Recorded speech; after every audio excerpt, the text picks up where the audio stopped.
Hello friends. कभी कभी आपको लगता होगा कि भगवान करे आप गलत हो, आप जैसा सोच रहे हो वो गलत हो। ऐसा ही आज मुझे लग रहा है, और ऐसा इसलिए लग रहा है क्योंकि हमारे देश के हेल्थ मिनिस्टर डॉक्टर हर्षवर्धन ने एक स्टेटमेंट दिया है, और मुझे ऐसा लग रहा है कि उन्होंने ये स्टेटमेंट या तो नींद में दिया है या नशे में। और इसलिए मैं चाहता हूं कि भगवान करे मैं गलत हूं, मेरी सोच गलत हो। मैं चाहता हूं कि उन्होंने जो स्टेटमेंट दिया है वो बिल्कुल सही हो, और उन्होंने जो दावा किया है वो उस प्रॉमिस को पूरा करे। उन्होंने प्रॉमिस ये किया है कि हमारे देश में इस साल के अंत तक टोटल 267 करोड़ वैक्सीन के डोजेस होंगे। इनमें से जुलाई तक 51 करोड़ डोजेस अवेलेबल करवाए जाएंगे, और उसके बाद यानी अगस्त से लगाकर दिसंबर तक के टाइम में बचे हुए 216 करोड़ डोजेस डिलीवर किए जाएंगे।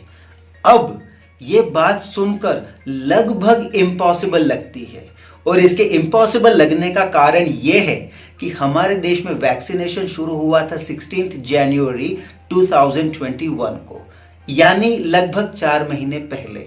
और इस टाइम में हमारे देश में टोटल 18.58 करोड़ डोजेस लगे हैं।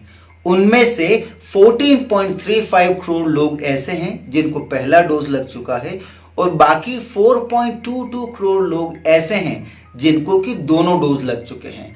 अब आप खुद अंदाजा लगाइए कि शुरू के 4 महीने में सिर्फ 18 करोड़, 18.5 करोड़ वैक्सीन के डोजेज अगर मिले हैं, तो बाकी के बचे हुए लगभग 7 महीने में 249 करोड़ डोजेज कहां से आएंगे।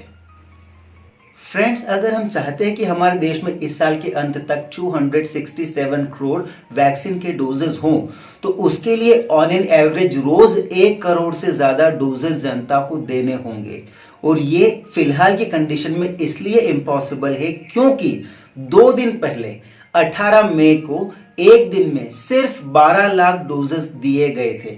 जस्ट इमेजिन कीजिए दोस्तों, एक दिन में कहां तो 12 लाख डोज वैक्सीन के लग रहे हैं, और कहां हमें 1 करोड़ से ज्यादा डोजेस की डेली जरूरत है। ये तो वही बात हो गई कि आप कछुए पर बैठकर चांद की सैर पर निकले हैं।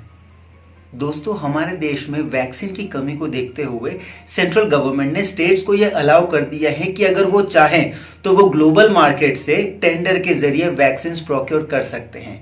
लेकिन ये एक ऐसी चीज है जिसमें बहुत सारे कॉम्प्लिकेशंस है, और कॉम्प्लिकेशंस इसलिए है क्योंकि स्टेट्स वो ही वैक्सीन प्रोक्योर कर सकते हैं जो हमारे देश में डीसीजीआई ने अप्रूव कर रखी है। DCGI stands for drug controller general of India. DCGI ने फिलहाल 3 वैक्सीन अप्रूव कर रखी है, जिनमें से पहली है कोविशील्ड। कोविशील्ड को सीरम इंस्टीट्यूट बना रहा है, जैसा कि आप जानते हैं। लेकिन एक मजेदार बात जो आपको समझने की है वो ये है कि इस कोविशील्ड को एस्ट्राजेनेका ने बनाया है ऑक्सफोर्ड यूनिवर्सिटी के साथ मिलकर, और कोई भी स्टेट चाहकर भी बाहर से इंटरनेशनल मार्केट से इस वैक्सीन को नहीं ले पाएगा। और वो इसलिए क्योंकि एस्ट्राजेनेका जो है वो अपना जो कमिटमेंट था दूसरे कंट्रीज को, स्पेशली यूरोपियन यूनियन को, उसको पूरा नहीं कर पाई है, और इसी के चलते यूरोपियन यूनियन ने केस कर दिया है एस्ट्राजेनेका के ऊपर। मतलब एस्ट्राजेनेका कोई नया टारगेट, कोई नया कॉन्ट्रैक्ट लेगी, इसके चांसेस बहुत कम है। दूसरी वैक्सीन है कोवैक्सीन, जो कि भारत बायोटेक ने बनाई है, और ये हमारे देश में ही बनी है, तो ये इंटरनेशनल मार्केट में मिलेगी, ये आप खुद सोचिए। और तीसरी है स्पुतनिक वी, जो कि रिसेंटली हमारे देश में लॉन्च हुई है, और इसको भी इंटरनेशनल मार्केट से लेना स्टेट्स के लिए इसलिए मुश्किल होगा क्योंकि स्पुतनिक वी ने भी 80 कंट्रीज को कमिटमेंट दे रखा है वैक्सीन डिलीवरी का, और वो भी जूझ रही है अपने इस कमिटमेंट को पूरा करने के लिए।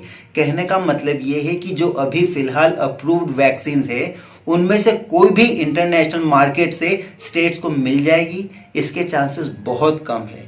हालांकि ये है कि आने वाले टाइम में ऐसा माना जा रहा है कि फाइजर और मॉडर्ना की जो वैक्सीन है उनको हमारे देश में अप्रूवल मिल जाए। लेकिन अगर उनको अप्रूवल मिलेगा तो जाहिर सी बात है सेंट्रल गवर्नमेंट जो है वो भी इस ओर ध्यान देगी। दोस्तों, इसमें एक इंपॉर्टेंट बात जो हमें समझनी चाहिए वो ये है कि अगर अलग अलग स्टेट्स जाकर वैक्सीन लेंगे, अगर उनको मिल भी जाए वैक्सीन इंटरनेशनल मार्केट से, तो इसका सबसे बड़ा डिसएडवांटेज ये होगा कि जब स्टेट्स जाएंगे तो वो छोटे ऑर्डर्स प्लेस करते हैं, और जब आप छोटे ऑर्डर प्लेस करते हैं तो ऑफकोर्स जो वैक्सीन आपको मिलेगी वो कॉस्टली होगी। जबकि अगर हमारी सेंट्रल गवर्नमेंट कोई ऑर्डर प्लेस करती तो वो एक बड़ा ऑर्डर होता, बल्क में अगर वैक्सीन खरीदेंगे तो ऑफकोर्स आप निगोशिएट कर पाते हैं, आपको वैक्सीन सस्ती मिल जाती है। इसका बेस्ट एग्जांपल हमने यूरोपियन यूनियन के साथ देखा है। यूरोपियन यूनियन ने एक साथ ऑर्डर दिया था वैक्सीन का, जिसके कारण उसको वैक्सीन सस्ती मिल गई थी।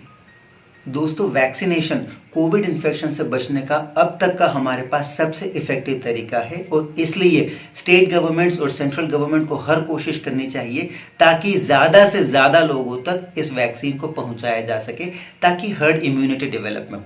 नाउ गवर्नमेंट ने आज गाइडलाइंस जो इशू की है वो थोड़ी सी चौंकाने वाली है।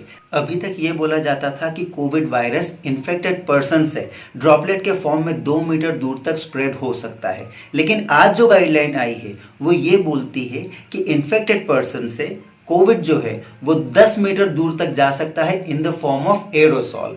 अब ड्रॉपलेट जो होती है और एरोसॉल जो होता है, इन दोनों में बेसिक डिफरेंस जो है वो साइज का ही होता है। ड्रॉपलेट्स जो है वो साइंस की लैंग्वेज में 5 माइक्रोन से बड़े होते हैं, जबकि एरोसॉल जो है वो 5 माइक्रोन से छोटे होते हैं। तो वो छोटे होने के कारण ज्यादा दूरी तक जा पाते हैं, और इसलिए क्योंकि वायरस ज्यादा दूर तक भी फैल जाता है, सो इसके कारण हम लोगों को और भी ज्यादा प्रिकॉशन रखने की जरूरत है। एरोसोल से बचने का एक तरीका ये है कि हम अपने घर के खिड़की दरवाजे खुले रखें, अपने घर को प्रॉपर्ली वेंटिलेटेड रखें, ताकि एरोसोल जो है वो हमारे घर के अंदर एक्यूमुलेट ना हो पाए, एंड इस तरह वी कैन स्टे सेफ। अभी तक आप सुनते आ रहे हैं 2 गज दूरी, मास्क है जरूरी।